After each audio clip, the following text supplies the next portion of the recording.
Can you please tell us why having personal insurance, and we'll go into each of those areas, why is it important for somebody, whether they're a property owner or they're not a property owner, because you don't have to have property to actually need this kind of insurance or for it to actually have great value to you?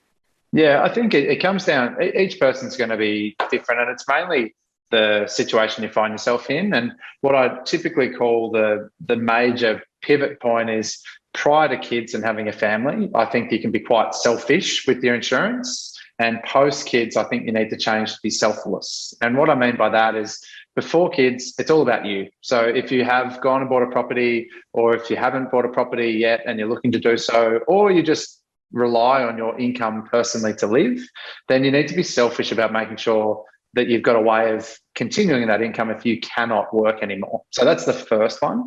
So for me, there's very few people that I sit down with, and if they can't go to work and get their regular payment, they have enough money to do whatever they want to do. Because let's face it, if that was all of us, there'd be very few people, unlike you two and I, that have fallen into insurance and property and love it so much that irrespective of how much money we had, we'd continue to work. But so unless you're in that fortunate position, then there's a gap that would be there should you not be able to earn that money. So that's the first one, being selfish.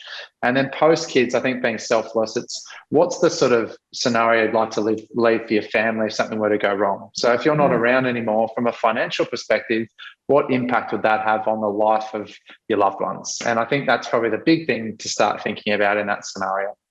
Such a great way of putting it. Veronica, sorry, we do this a lot. We both have a thought at the same time. We just want to share this stuff with everybody. But I guess what I was thinking is you don't just have to have a property to do that. Could you might have afterpay debts, you might have credit card debts or personal loans.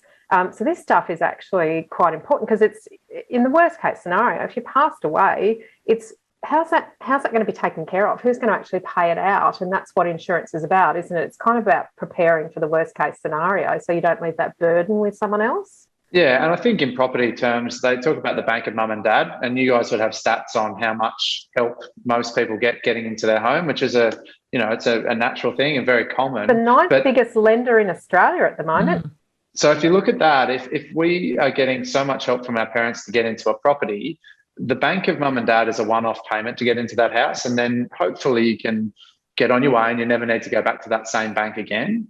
But insurance removes the bank of mum and dad to give that as an option to be the insurance company, that they could step in and help you should you need it, because it's pretty rare that we don't all come from families like the Hems or something like that could pay out forever, but some would. But again, it's sort of removing that responsibility that you might place on other people to help you should anything go wrong.